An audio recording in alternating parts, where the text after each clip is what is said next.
우리가 사도행전 15장 오늘 마지막 부분을 보고 있어요. 30절로 41절까지 이야기를 봤는데 우리 15장은요 좀 문제가 있었는데 그 문제가 해결되는 스토리예요.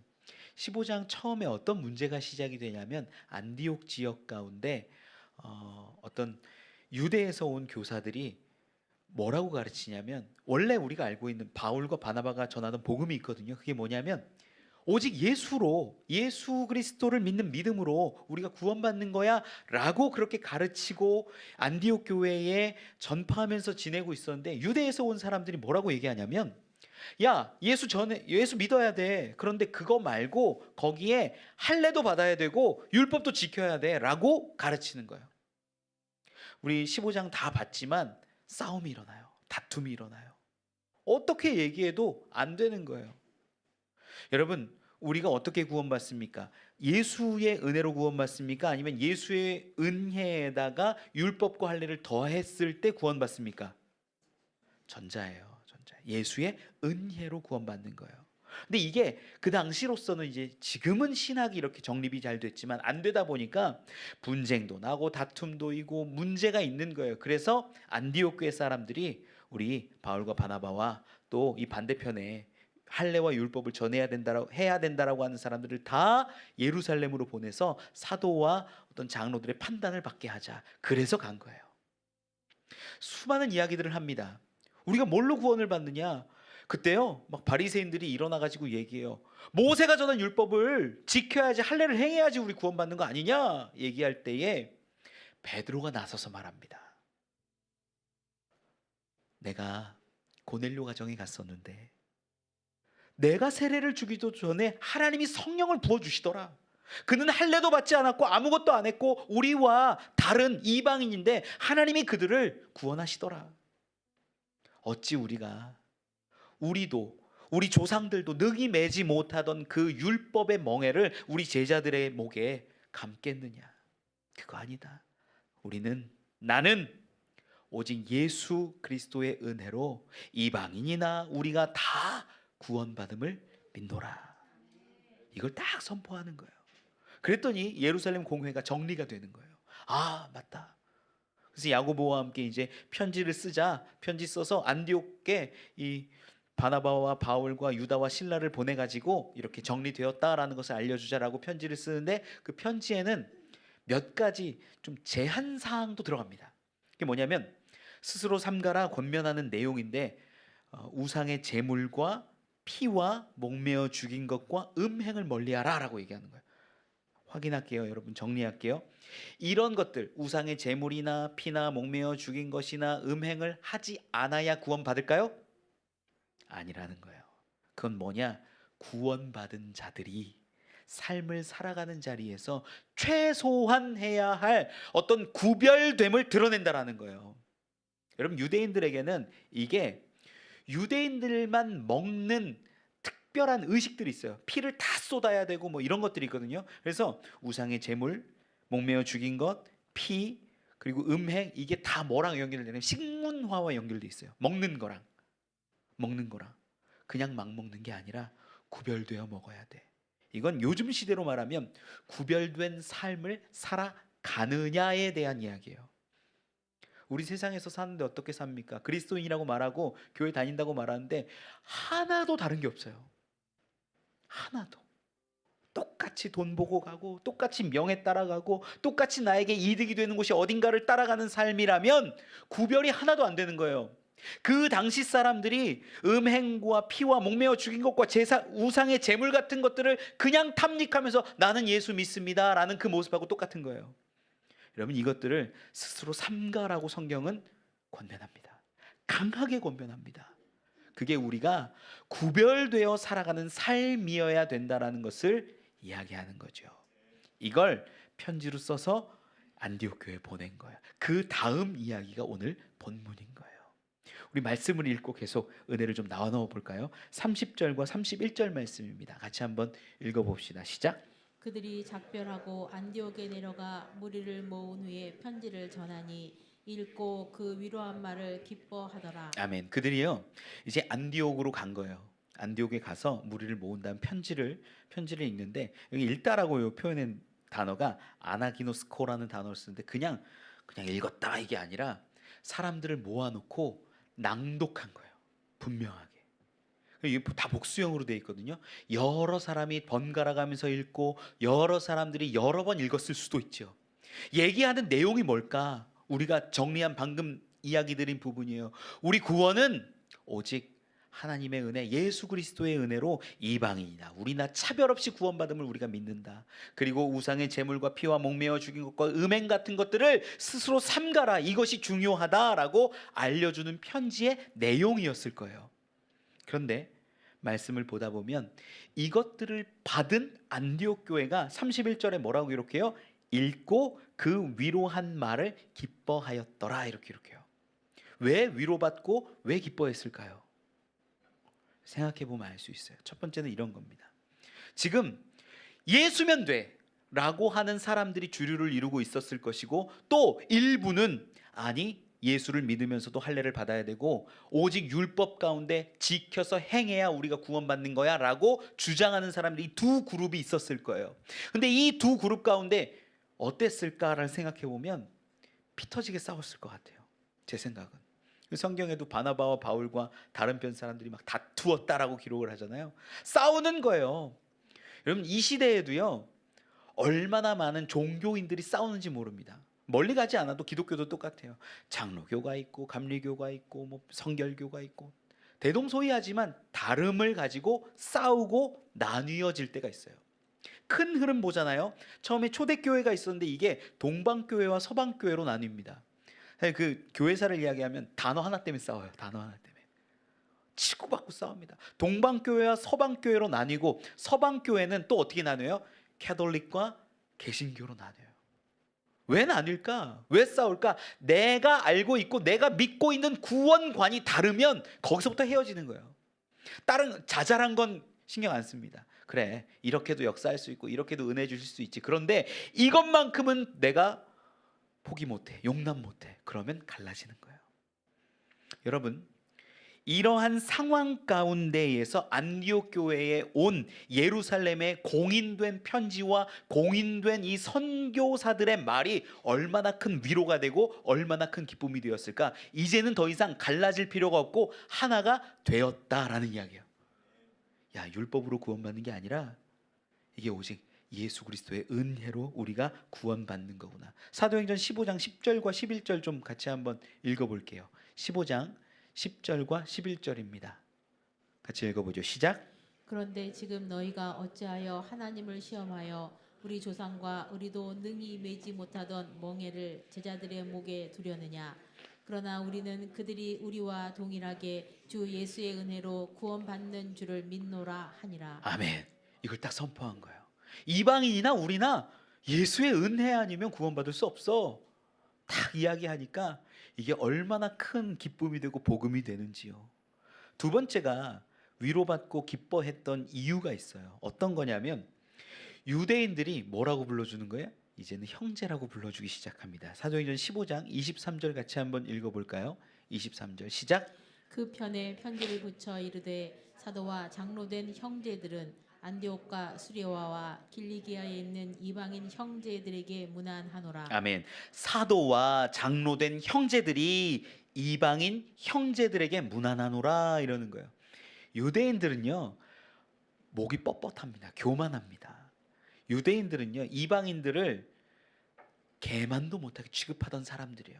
그들의 기도 제목이 어땠다고 그랬어요? 제가 말씀드릴 때 하나님 우리는 저 이방인들처럼 개만도 못한 저들처럼 태어나지 않게 해주셔서 감사합니다. 이런 게 일상적인 기도였어요. 그런데 어느 순간 저들과 우리를 형제로 보기 시작하는 거예요. 우리 사도와 장로된 형제들, 저 이방인 형제들 문안하면서 편지를 썼죠. 여러분 이거는요 이방인들에게 놀라운 이야기예요. 놀라운 이야기. 지금 유대인들이 우리 보고 형제래? 하나 되게 했대?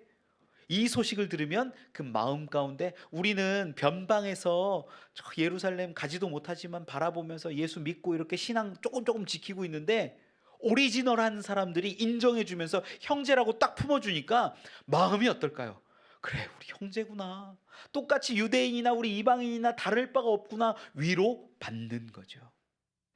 세 번째는 이게 위로고 기쁨입니다. 어떤 거냐면 지금에도 연결이 되는 건데, 우리가 참 기쁨과 참 위로를 얻는 것은 교회 안에서 오직 복음의 확신이 들 때라는 거예요. 우리 교회에서 위로받기를 원해요. 알아주기를 원하고, 힘들 때 좀 수고했다, 고생했다 얘기 들어주기를 원합니다.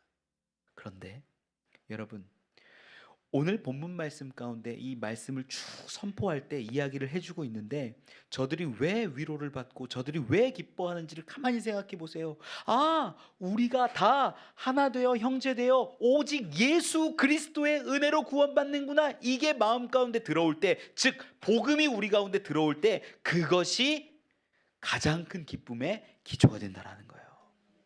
우리는 교회에서 뭐 맛있는 거 먹으면 위로 받습니까? 선물 받으면 위로 받아요? 위로 받을 수 있겠죠. 그런데 교회에서 선물 주고 받고 뭐 인정해 주고 하는 거요, 인간이 하는 거기 때문에 한계가 있어요. 우리 신앙생활 하다가 장로님께 여쭸더니 큰 교회는 어떻게 선물합니까? 그러니까 선물 많이 못 받아봤는데요. 교회에서 선물 주면 뭐 얼마나 주겠어요? 자동차 한 대씩 주겠어요? 못 줘요. 저 정말 감사한 마음을 담아서 속장 이런 분들에게, 속장 부속장 분들에게 양말 한 켤레 주거나 그 정도예요. 그거밖에 못해요. 교회가 주면 뭘 얼마나 줄 수 있습니까? 얼마나 큰 선물을 줄 수 있고 얼마나 큰 위로와 얼마나 큰 기쁨을 줄 수 있습니까? 줄 수 없어요. 많은 사람들이요, 내가 많은 걸 원하고 많은 걸 받기를 구합니다. 그런데 교회가 줄 수 있는 가장 큰 기쁨과 위로는 오직 예수 그리스도인 걸 믿으시기 바랍니다. 여러분, 이게 우리 가운데 있으면요, 기쁨이 이제 시작되는 거예요. 교회에 와서 어떤 분들 그러죠. 목사님이 좀 위로도 해주시고 목사님이 좀 알아주셨으면 좋겠다, 칭찬해 주셨으면 좋겠다. 하죠. 저도 가서 합니다. 얘기도 드리고 위로하고 권면하고 사랑한다고 말하고 뭐 간식도 사드릴 때 있고 밥도 사드릴 때 있습니다. 저도 해요. 그런데 제가 진짜 구하는 게 뭐냐면, 하나님, 제가 위로하고 제가 찾아가는 그것보다 하나님이 그 마음을 만져주시고 하나님이 그를 알아주시고 예수 그리스도의 은혜로 위로받고 기뻐할 수 있게 해주세요. 그게 우리 가운데 진짜라는 거예요. 사람이 주는 은혜는요, 계속 갈급할 수밖에 없어요. 마치 소금물 마시듯이 마시면 갈증나고 마시면 더 힘들고. 그러나 생수 되신 예수 그리스도가 여러분들 가운데 은혜를 주시면 그 기쁨은 뺏을 자가 없는 줄 저는 믿습니다. 지금 저들이 위로받는 건 뭐예요? 안디옥 교회가 위로받는 건, 예수 그리스도의 은혜로 차별 없이 우리가 다 구원받는구나, 이게 놀라운 기쁨과 놀라운 위로가 된다라는 거예요. 여러분, 교회에 오면 정말 기뻐하는 분들이 되셨으면 좋겠어요. 세상에는 문제가 있고요, 어려움이 있고 아픔이 있습니다. 대부분 교회에 오시는 분들은 문제를 갖고 와요. 아픔을 갖고 와요. 하나님 어떡해요? 하나님 아파요, 힘들어요, 실패했어요, 속상해요. 그런 마음과 상황 가운데 오지만 우리는요, 이 자리에 들어오는 순간 하나님이 함께 하시고 하나님이 역사하신다는 것을 알고 오직 예수 그리스도 한 분만으로 기뻐할 수 있는 분들이 되셨으면 좋겠어요. 그게 예배자예요. 교회 문 밖을 나가면 문제는 똑같이 있고 어려움은 그대로 있지만 내가 주 안에서 기뻐하고 주 안에서 감사할 수 있는 삶, 그 고백과 찬양, 그 노래, 그게 예배예요. 전 여러분들이 다른 것이 아니라 오직 복음으로 예수 그리스도로 기뻐하는 분들이 되시길 간절히 축원합니다. 말씀으로 돌아와서 계속 보면 32절과 33절을 좀 읽어볼까요? 시작. 유다와 실라도 선지자라. 여러 말로 형제를 권면하여 굳게 하고 얼마 있다가 평안히 가라는 전송을 형제들에게 받고 자기를 보내던 사람들에게로 돌아가되. 아멘. 유다와 실라가 선지자래요. 선지자라는 요 단어가 헬라어로 프로페타이라는 단어를 쓰는데, 프로페테스 같은 단어인데, 이게 뭐냐면 프로가 나오면 앞에 미리, 앞에 이런 뜻이고, 페테스가 말하다예요. 그래서 앞에서 뭐라고 얘기하는 사람, 그게 선지자, 예언자 같은 거예요. 우리 예언자, 선지자 하면 이미지가 딱 뭐가 떠오르냐면 뭐 이렇게 막 말하는 거 있잖아요. 내일 동쪽으로 가지 마세요, 뭐 이런 거. 여러분 그런 거 들어본 적 있으세요? 남쪽으로 가면 귀인을 만날 겁니다, 이런 거. 그런 걸 선지자 예언자적 역할을 하는 거 아닐까라고 어렴풋이 우리는 생각을 해요. 세상 가운데 전보러 다니는 분, 여기 전보러 다니는 분 안 계시죠? 예. 전보러 가지 마십시오. 하나님이 기뻐하시지 않습니다. 전보러 가면 어떤 때 보면 그런 얘기 듣더라고요. 전보러 딱 가는데 좀 들어가니까 전 본 사람이 이렇게 보다가 나가! 그런데 그러면 갑자기 무릎을 꿇고 왜 그러세요? 아, 이 사람 뭔가 아나 보다. 이 사람 뭔가 나에 대해서 내가 불편하고 힘들고 어렵고 그런 마음들을 아나 보다. 무릎을 탁 꿇고 묻는다는 거예요. 여러분, 선지자 예언자는요, 물론 앞날을 이야기하는 그런 프로페테스라는 단어를 가지고 보면 그렇게 이해될 수 있어요. 그런데 사실 이제 예수님 시대 이후부터의 선지자는 좀 달라요. 예수님은 뭐라고 말씀하시면 마태복음 11장 13절에 이렇게 얘기하세요. 마태복음 11장 13절 같이 한번 읽어볼까요? 시작. 모든 선지자와 율법이 예언한 것은 요한까지니. 아멘. 모든 선지자와 율법이 예언한 것은 언제까지래요? 요한까지래요. 이 부분을 누가복음 16장 16절에서는 이렇게 기록을 합니다. 우리 같이 한번 읽어보죠. 시작. 율법과 선지자는 요한의 때까지. 아멘. 여기까지만 있죠. 율법과 선지자는 언제까지래요? 요한까지래요. 요한의 때까지라는 거예요. 그러면 예수님이 말씀하신 건 뭐냐면 선지자가 더 이상 필요해요? 안 필요해요?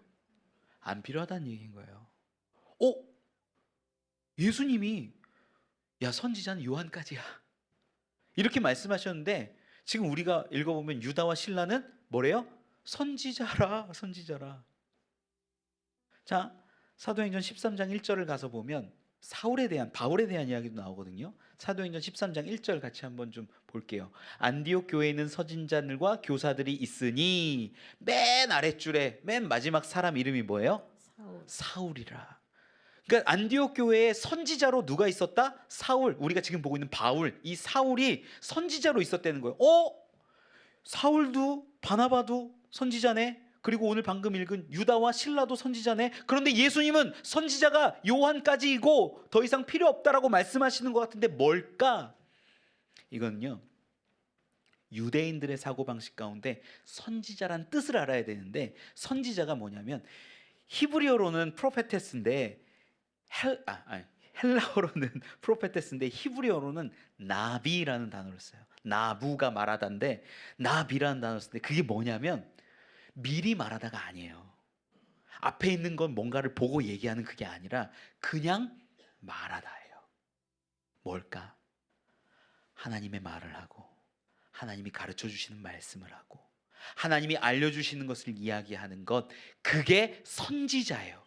유대인들의 관점에서 선지자는 뭐 어떤 거냐면요, 앞날을 이야기하고 궁금한 걸 가르쳐주고 어디로 가야 될지를 알려줘서 우리가 뭐 위험을 피하게 하고 좋은 일들을 있게 해주는 그런 게 아니라 하나님의 말씀을 전하게 하는 것, 그게 바로 나비 선지자예요.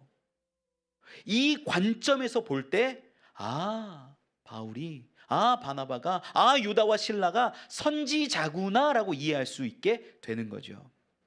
여러분, 예수님이 왜 선지자가 요한의 때까지라고 얘기를 하시냐면, 모든 선지자, 우리가 잘 아는 사무엘, 엘리야, 예레미야, 하박국, 수많은 선지자들이 있는데 이 수많은 선지자들이 말했던 것들을 가만히 보면 결론이 이거예요. 그때가 되면, 그날이 오면 하나님이 회복시키셔. 아픈 자가 낫고 못 걷는 자가 걷고 맹인이 보게 되고 나병 환자가 나으며 복음이 가난한 자들에게 이렇게 선포되는 거예요. 이걸 알려주시는 거예요. 이게 수많은 선지자들의 이야기예요. 그 선지자들의 최종 목적지가 어디를 향하냐면 예수 그리스도를 향해요. 수많은 선지자들이. 그래서 이제 예수님이 하시는 말씀이 지금까지 모든 선지자는 요한까지야. 왜? 이제는 예수님이 오셨기 때문에. 당신이 오셔서 당신이 직접 가르치시고 선포하시고 이야기하시기 때문에 더 이상의 선지자가 필요 있다 없다? 없다. 그러면 그 이후에 선지자들은 뭐 하는 걸까? 예수를 전하는 거예요. 여러분, 예수님을 기점으로 그 전에는 예수의 오실 것을 얘기하고 예수님을 기점으로 그 이후에는 예수의 행하신 일들을 말하고 선포하는 게 선지자입니다. 그래서 사울도 선지자고 바나바도 선지자고 유다와 실라도 선지자가 되는 거예요. 그럼 우리는 어떨까요? 우리는 예수를 증거하는 사람들이 다 선지자인 줄 저는 믿습니다. 목회자요? 선지자요. 감리교 신학대학 다니는데 그 다닐 때 가보면 교가에 있어요. 솔직히 말하면 교가 멜로디가 기억이 안 납니다. 근데 머리에 확 박힌 게 있어요. 2절인가 3절에 선지동산, 선지자, 이 가사 제목이 나와요. 아, 선지자구나. 저 예언이요? 하나도 못해요. 내일 무슨 일이 일어난다? 뭐 대통령이 누가 되고 뭐 이게 어떻게 된다? 하나도 몰라요. 주식이 어떻게 될까? 몰라요. 저한테 묻지 마세요. 알 수 없어요. 말하는 건 뭐예요? 하나님이 주시는 것, 하나님이 말씀하시는 것, 하나님이 깨닫게 해주시는 것, 하나님이 성경 가운데 주셨고 말씀 가운데 주신 것들을 가르치고 선포하는 자가 선지자예요. 그 선지자의 일들이 뭐예요? 본문 가운데로 돌아오면 32절에 이렇게 기록하지요.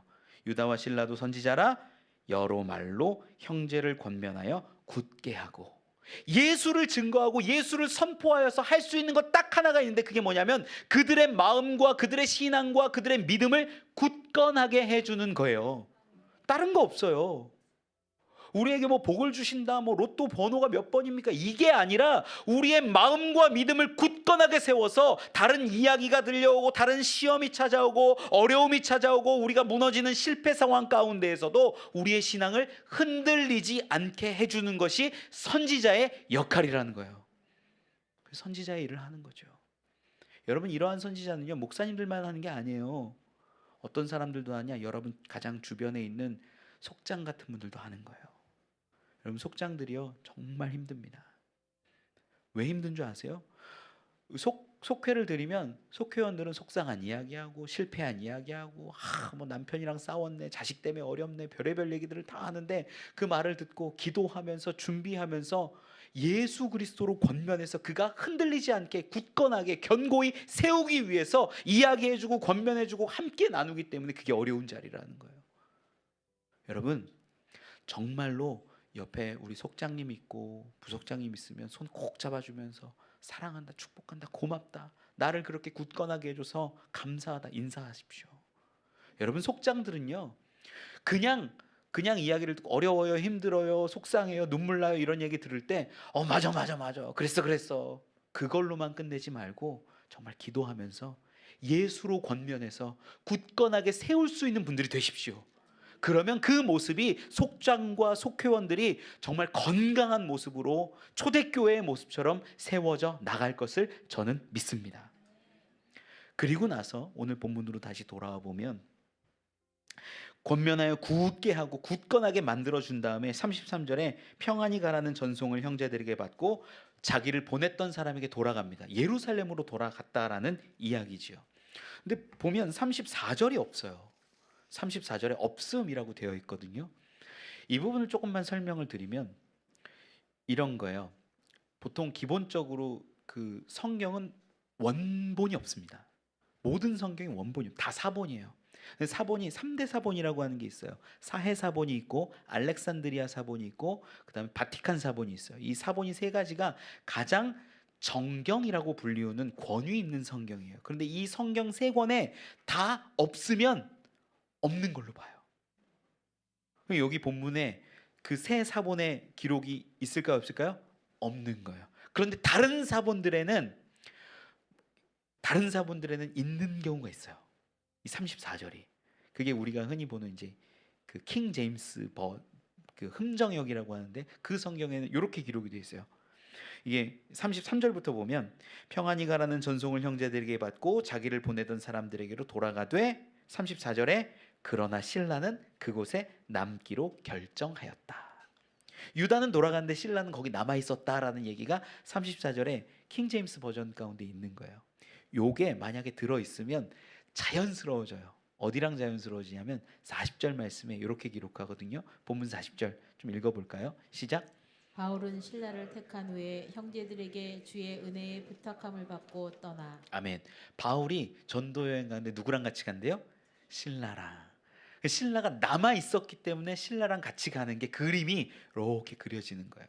근데 만약에 정경대로 그냥 그들이 전송받고 돌아갔다라고 얘기를 하면 나중에 이제 뭐 바울이 요청을 했던 신라가 다시 돌아왔던 어떤지는 모르겠으나 신라가 돌아와서 바울과 같이 두 번째 전도 여행을 가는 것으로 이렇게 봐도 됩니다. 어떻게 보셔도 사실 성경의 큰 흐름 가운데는 문제가 없어서 이것도 제가 설명을 좀 드리는 거예요. 자, 이제 본문으로 좀 돌아와서 다시 보면 이제 이 유다와 신라가 돌아가고 나서 어떤 사건이 펼쳐집니다. 본문 36절로 39절까지 같이 한번 읽어봅시다. 36절로 9절입니다. 시작. 며칠 후에 바울이 바나바더러 말하되 우리가 주의 말씀을 전한 각 성으로 다시 가서 형제들이 어떠한가 방문하자 하고 바나바는 마가라 하는 요한도 데리고 가자고 하나 바울은 밤빌리아에서 자기들을 떠나 함께 일하러 가지 아니한 자를 데리고 가는 것이 옳지 않다 하여 서로 심히 다투어 피차 갈라서니. 아멘. 여기까지요. 자, 상황을 설명드릴게요. 바울이 며칠 있다가 바나바에게 하는 말이 이런 거예요.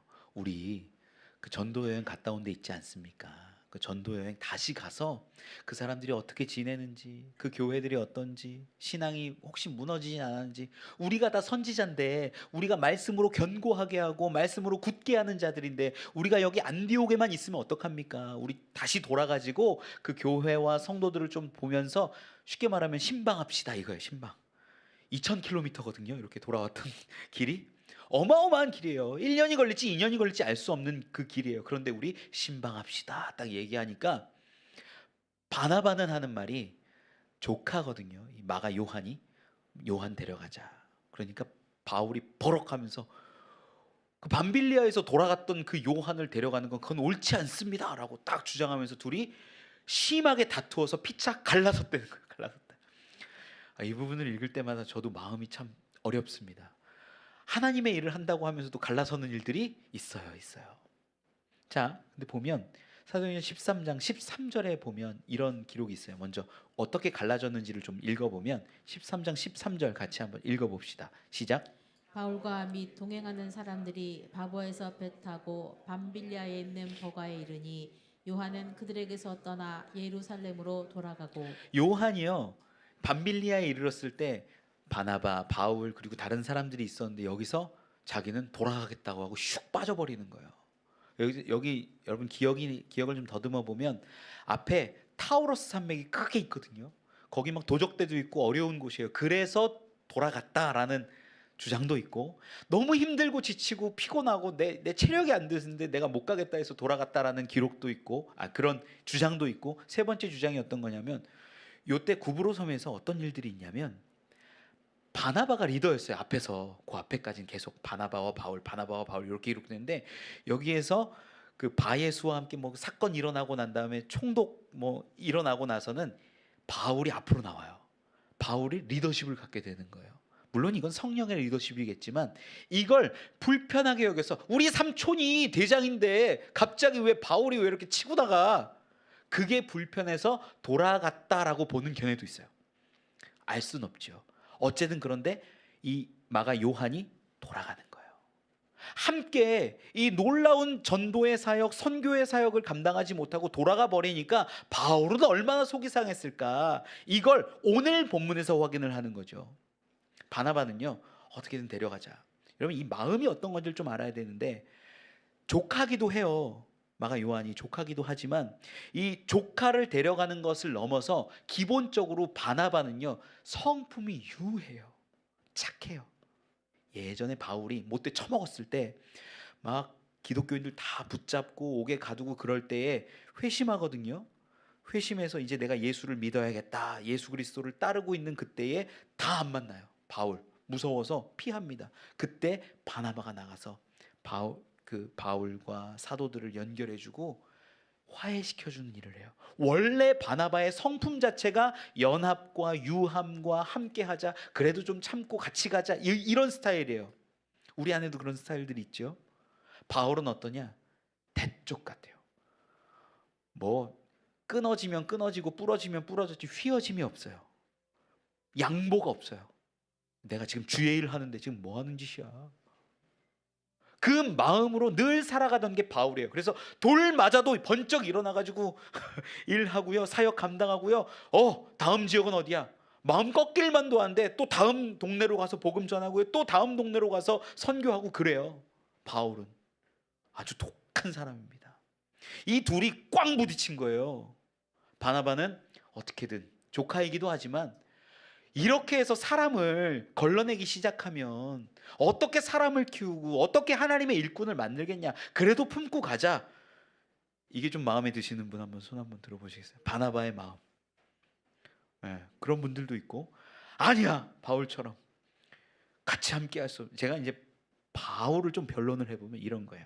좀 독특한데 본문 자체가 독특한데 뭐라고 기록하냐면 37절에 이렇게 말씀합니다.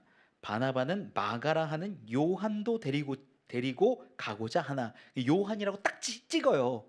내 조카 같이 갔던 그 요한 데려가자라고 말하는데 바울은 뭐라고 얘기하냐면 38절에 밤빌리아에서 자기들을 떠나 함께 일하러 가지 아니한 자를 데리고 가는 것이 옳지 않다 이렇게 말해요. 조금 표현이 어렵지만 여기에 정확히 찝어내가지고 안 데려가려면 요한을 미워하는 거였으면 그 요한하고는 함께 갈 수 없습니다 라고 말했을 건데 그게 아니라 대명사를 써요. 함께 일하러 가지 아니한 그 자. 대명사거든요 이게. 요한이 아니라 대명사 그 자와 함께 못 가겠다. 헬라어의 특징이 하나 있는데 대명사를 쓰면요 그 사람을 지칭하는 것이기는 하나 그 행동을 조금 더 초점해요. 무슨 말인지 지금 이해가 가세요? 조금 어렵죠? 그러니까 뭘 얘기하고 싶냐면 바울의 마음은 함께 일하러 가지 않았던 그 모습을 가진 그 자랑은 같이 갈 수가 없습니다 라고 얘기하는 거예요. 요한이 밉고 그 사람이 미웠던 게 아니라 그 행동을 한 모습이 건강하지 않고 옳지 않은데 지금 이 여행과는 결코 어울리지 않습니다 말하는 거예요. 바울을 제가 좀 변론을 해주는 거예요. 그렇게 해서 얘기하는 게 우린 그렇게 일하지 않은 사람과 그곳에 갈 수는 없는 것이니 이해해달라. 근데 여기서 빵 터진 거죠. 39절에 서로 심히 다투어 피차 갈라서는 거예요. 우리가 이 갈라선거로 성경을 보고 끝나는 경우들이 있는데 그렇지 않습니다. 나중에 우리 바울의 고백을 좀 보면 빌레몬서 1장 24절에 이런 기록이 있어요. 같이 한번 읽어볼까요? 시작. 또한 나의 동역자 마가 아리스다고 데마 누가가 문안하느니라. 아멘. 나의 동역자라고 말하는 마가 나오는 거예요. 그리고 이 마가가 요한인 거죠. 요한을 가리켜서 뭐라고 하는 거예요? 동역자 인정해 주는 거예요. 나중에 후에 말하는 거죠. 디모데후서 4장 11절에는 이렇게 기록을 합니다. 같이 한번 읽어볼까요? 4장 11절 시작. 누가만 나와 함께 있느니라. 내가 올 때에 마가를 데리고 오라. 그가 나의 일에 유익하니라. 아멘. 마가 그가 나에게 유익하다. 나중에 바울과 이 마가 요한은요 이렇게 회복하고 어느 정도 잘 지내고 동역했던 것으로 보입니다. 자 여기까지 보고 이제 39절로 41절까지 같이 읽어볼게요. 39절로 41절 시작. 서로 심히 다투어 피차 갈라서니 바나바는 마가를 데리고 배 타고 구브로로 가고 바울은 실라를 택한 후에 형제들에게 주의 은혜의 부탁함을 받고 떠나 수리아와 길리기아로 다니며 교회들을 견고하게 하니라. 아멘. 이제 정리되는 장면인데요. 자, 잘 보세요. 바나바는 사람을 세우고자 하는 마음이 있었던 것 같아요. 그래도 좀 유하게 데리고 가면서 가르치면서 이렇게 하자. 바울은 오직 복음을 위해서라면 꺾이지 않으리라 마음으로 그는 어울리지 않는다라고 이야기해서 빵 터졌고 싸워서 심하게 다툰 다음에 피차 갈라서게 됩니다. 그런데 그들이 뭘 하고 있는지를 가만히 보자는 거예요. 바나바와 요한은 저 구브로를 향해서 다시 전도했던 그 여행지를 찾아서 다시 갑니다. 그러면 바울은 신라와 함께 더불어 어디로 가요? 복음 전하러 또 가는 거예요. 수리아와 길리기아와 16장으로 딱 넘어가면 루스드라 지역 가서 또 복음 전하거든요. 복음을 전하는 그 길을 포기하지 않는 거예요. 다퉜는데 싸웠는데 그들이 정말 소망하고 바라보는 것은 복음이었기 때문에 예수 그리스도를 증거하는 것이었기 때문에 그 일을 놓지 않고 포기하지 않았더라는 것을 우리는 말씀을 통해 보는 거예요. 우리는 어떻습니까? 우리는 교회 안에서 싸우잖아요. 둘 다 교회 안 나와요. 진짜예요, 여러분. 교회 안에서 다투잖아요. 마음 상했다라고 해서 신앙생활 끊어버려요. 수많은 사람들이 실제 그래요. 뭐 때문에 상처 입었다, 뭐 때문에 내가 아팠다, 뭐 때문에 내가 이해할 수 없다라고 여기면서 신앙생활 멈추겠다, 안 하겠다. 근데 나는 예수는 믿어, 하나님 믿어 라고 말하는 사람이 얼마나 많은지 몰라요. 여러분, 정확히 말씀드릴게요. 그런 사람들도 하나님이 구원해 내시고 돌보시겠지만, 정말 건강한 것은요 뭐냐면, 내 감정이나 내 생각보다 더 크신 하나님의 사명과 하나님의 계획 가운데 우리가 있는 거예요. 그게 지금 바나바와 바울이 그렇다라는 거예요. 정말 싸웠어요. 힘들었어요. 속이 상했어요. 그런데 둘 다 각자 사람을 택하여서 같이 기도하고 복음을 위하여 한 걸음 한 걸음 내딛는 모습을 우리가 보잖아요. 여러분, 교회 안에서 얼마나 많은 문제들이 있는지 모릅니다.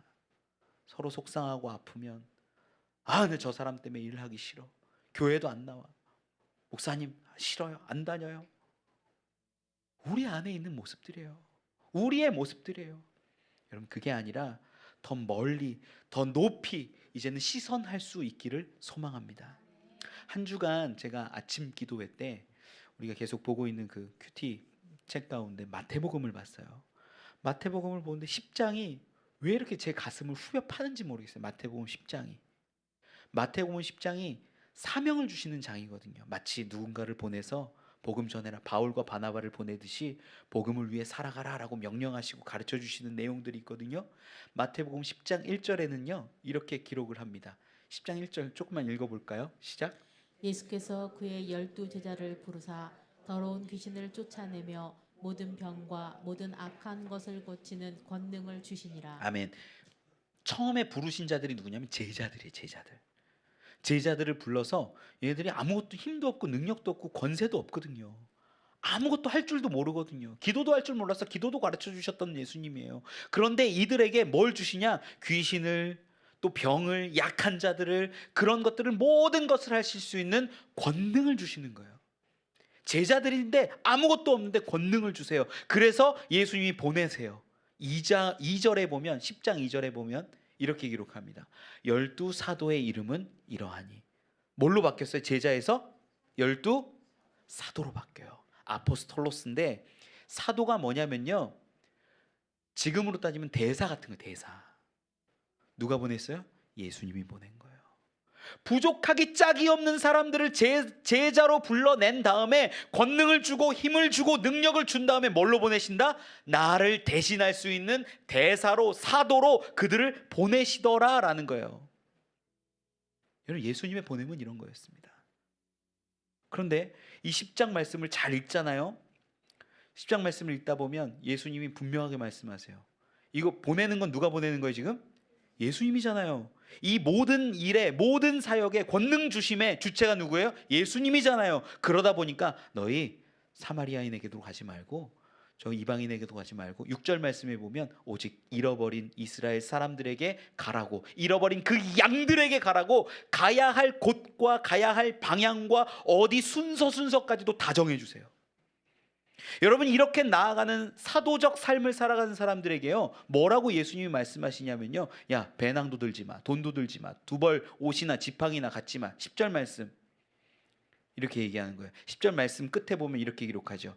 일꾼이 자기의 먹을 것을 받는 것이 마땅함이니라.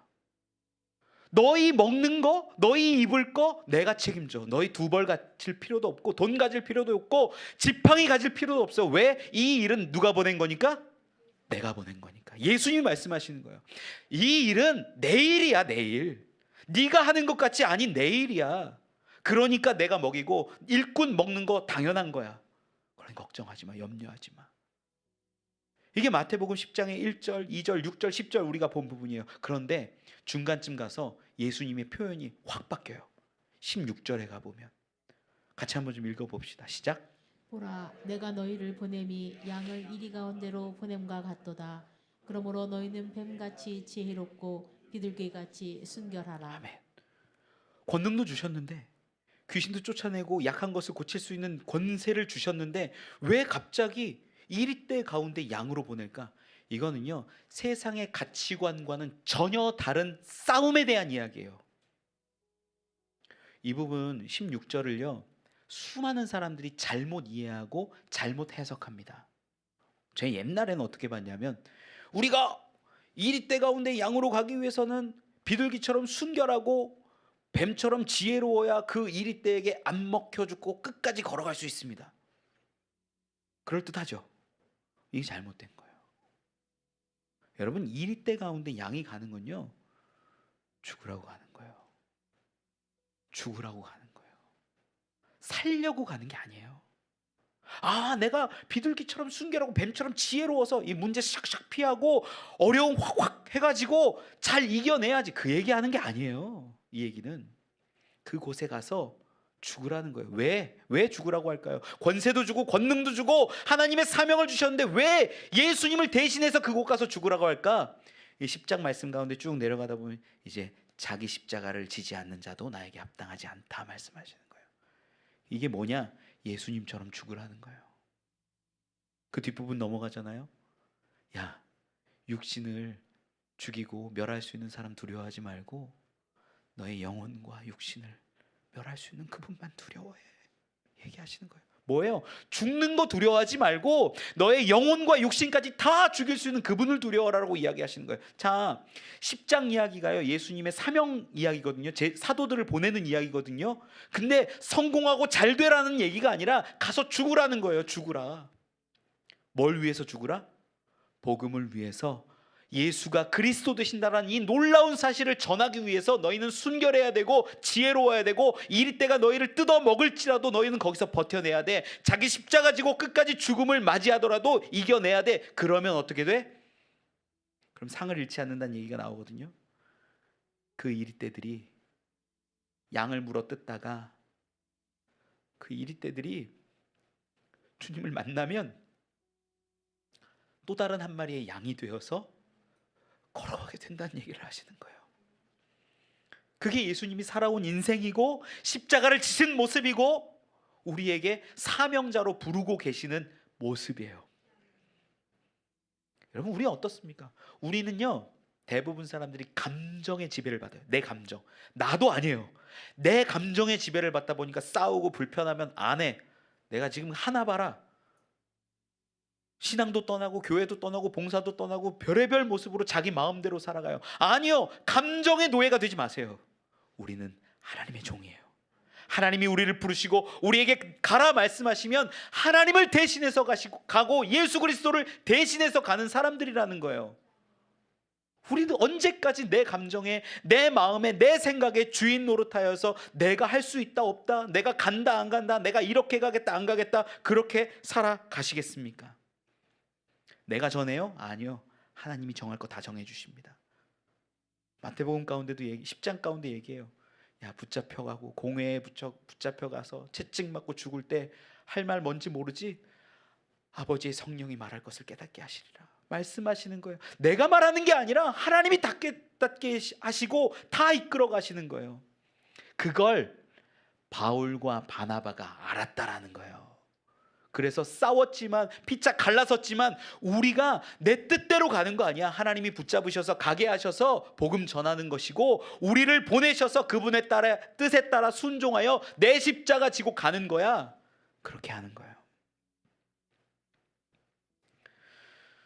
가끔 보면 주변에 있는 목회자분들 중에서도 너무 큰 상처와 아픔으로 목회를 그만두겠다 하는 분들 계세요. 주변에 많이 있어요. 너무 가슴이 아파요. 여러분, 목회는요, 잘해서 하는 것도 아니고 내가 해야겠다 해서 하는 것도 아닙니다. 하나님이 주시는 사명이 없이는 불가능한 게 목회자의 길이에요. 여러분, 성도는 다를까요? 똑같아요. 하나님이 부르신 그 자리가 있어요. 하나님이 원하시는 그것이 있어요. 내가 원하고 바란다고 내가 봉사하고 노력하고 열심을 내는 것이 아니라 하나님이 주시는 그 사명 가운데 내가 서면 힘들어도 불편하고 아프고 어려워도 감당해 내는 거예요. 전 여러분들이 그랬으면 좋겠어요. 말씀을 맺습니다. 교회는 무엇으로 기뻐해야 되는지 그 본질을 좀 분명히 잡았으면 좋겠어요. 성공으로 기뻐하고 잘 되는 것으로 기뻐하고 세상의 가치관 그대로 따라서 기뻐하는 사람이 아니라 오직 예수 그리스도로 복음으로 기뻐하는 여러분들이 되기를 원합니다. 두 번째가 선지자. 특별한 거 아니라 정말 하나님의 말씀, 우리 가운데 육신으로 오신 그 예수 그리스도, 그분을 마음에 품고 누군가를 굳건하게 하고 견고히 세워주는 그 사람들이 선지자입니다. 우리 주변에 많은 선지자들이 있어요. 예수로 세워주고 예수로 견고케 하면 다 선지자가 될 수 있지요. 우리 서로 권면하고 선지자의 사역을 감당해낼 수 있는 우리가 되기를 원합니다. 그리고 우리 삶의 자리에 있어서 보면 지치고 힘들고 무너지고 낭망하고, 그때 내 감정에 휘둘려서 신앙생활 안 해, 봉사 안 해, 노력 안 해, 내 맘대로 살래. 여러분 그러지 마세요. 하나님이 부르시면 그 사명의 자리는 결코 사라지지 않습니다. 그 사명의 자리 우리가 함께 걸어갈 때 하나님이 그와 함께 하시고, 그 사명의 자리 우리가 어렵고 힘들지만 나아갈 때 하나님이 그를 들어 쓰심을 저는 믿습니다. 그 사명의 사람들 저와 여러분 되길 간절히 축원합니다. 우리 같이 찬양하지요. 우리 임재 찬양합시다.